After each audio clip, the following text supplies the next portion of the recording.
আসসালামু আলাইকুম। আশা করি সকলেই ভালো আছেন। আজকের ভিডিওতে আমরা রাসূলের ভবিষ্যদ্বাণী করা কনস্টান্টিনোপল বিজয় নিয়ে তুর্কি নতুন আরো একটি সিরিজের সুসংবাদ নিয়ে আলোচনা করব ইনশাআল্লাহ। তুর্কি সিরিজ মানেই নতুন কিছু।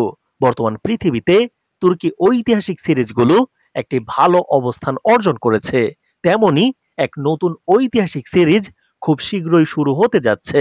আজকের ভিডিওতে সেই ঐতিহাসিক সিরিজের নাম ও প্রেক্ষাপট এবং ইতিহাস নিয়ে আলোচনা করব। দিরিলিস আর্তুগরুল সিরিজ দিয়ে শুরু হয় ঐতিহাসিক সিরিজ। পরবর্তীতে ওসমান গাজী, মেহমেদ ফাতিহ সুলতান, সালাউদ্দিন আইয়ুবী, সুলতান মেলিক শাহ, সুলতান আলপ আরসালানকে নিয়ে সিরিজ তৈরি হয়েছে। নতুন যেই সিরিজটি আসবে সেটি কোন সুলতানকে নিয়ে তৈরি হতে পারে এবং কত তারিখ শুরু হতে পারে, চলুন বিস্তারিত জেনে নেওয়া যাক। সুতরাং ভিডিওটি অবশ্যই শেষ পর্যন্ত দেখতে থাকুন।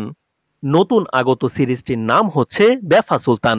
এই সিরিজটি সেই একই লেখকের, যিনি বর্তমান জনপ্রিয় মেহমেদ ফাতিহ সুলতান সিরিজটির স্ক্রিপ্ট লিখেছেন। কাহিনী হবে অত্যন্ত আকর্ষণীয় এবং ঐতিহাসিক ঘটনাবলিতে ভরপুর। বর্তমান চলমান মেহমেদ ফাতিহ সুলতান সিরিজ কতটা ইতিহাস নির্ভর তৈরি হচ্ছে তা দর্শকেরা ভালোই জানেন। ইতিহাসের ঘটনাগুলো হুবহু তুলে ধরার চেষ্টা করা হচ্ছে মেহমেদ ফাতিহ সিরিজে। দিরিলিসের পরে মেহমেদ ফাতিহ সিরিজই দ্বিতীয় সিরিজ, যেখানে ইতিহাসকে নিরপেক্ষ দৃষ্টিতে দেখানো হয়েছে। মেহমেদ সিরিজে পরিচালক যেমন সুলতান মেহমেদের মধ্যে জ্ঞান, বুদ্ধি আর দেশপ্রেম দেখিয়েছে, অপরদিকে কনস্টান্টিনোপলের সম্রাট কনস্টান্টিনোসকেও, এমনকি তার মাকেও দেশপ্রেমিক হিসেবে উপস্থাপন করা হয়েছে। সাথে সে সাহসীও বটে। রাষ্ট্রের জন্য তিনি কনস্টান্টিনোসকেও বলি দিতে পারবেন বলেছেন। সম্রাট তার সেনাদেরকে দেখতে বিনা বর্মে চলে যাচ্ছে। চিন্তা করতে পারেন তার সাহসিকতা। এভাবে প্রতিটি ঐতিহাসিক মুহূর্ত তুলে ধরার চেষ্টা করছেন পরিচালক। আর এই পরিচালকের লেখাতেই তৈরি হচ্ছে আসন্ন বেফা সুলতান সিরিজ। এবার আসুন জেনে নেই, এটা কি ঐতিহাসিক সিরিজ? বেফা সুলতান আসলে কে? কোন প্রেক্ষাপটে তৈরি হচ্ছে সিরিজটি? শুরুতেই জানিয়ে দিচ্ছি, স্ক্রিনে দেখানো এই অভিনেতা বেফা সুলতান চরিত্রে অভিনয় করবেন এবং ইতিমধ্যেই সিরিজের শুটিং শুরু হয়ে গিয়েছে। এই সিরিজটি বেফা সুলতানের জীবন কাহিনী নিয়ে তৈরি হবে। বেফা সুলতান কনস্টান্টিনোপল জয়ের পর সেই শহরকে একটি মুসলিম স্বদেশে রূপান্তরের সময় নিজের জীবনকে বিসর্জন দিয়েছেন এবং সুলতান মেহমেদ ফাতিহ কনস্টান্টিনোপল বিজয়ের পর সেখানে অনেক বিধর্মী ছিলেন, অনেক অমুসলিম ছিলেন।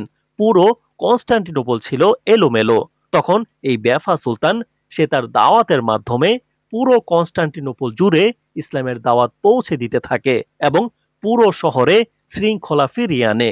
বেফা সুলতানের আসল নাম ছিল মুসলিহুদ্দিন মুস্তফা, যিনি জ্ঞান ও বুদ্ধি দিয়ে কনস্টান্টিনোপলের প্রতিটি মানুষের আবেগ হয়ে দাঁড়িয়েছিলেন।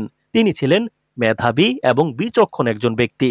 তবে এই কাজে তাকে একটি বড় পরীক্ষার মধ্য দিয়ে যেতে হয়েছে। অমুসলিমদের বিভিন্ন প্রশ্নের অত্যাধিক উত্তর তাকে দিতে হয়েছে। পরবর্তীতে মানুষ তার প্রতি আকৃষ্ট হয়ে তাকে বেফা সুলতান নাম দিয়ে থাকেন এবং সুলতান মেহমেদের কাছেও তিনি পরিচয় লাভ করেন।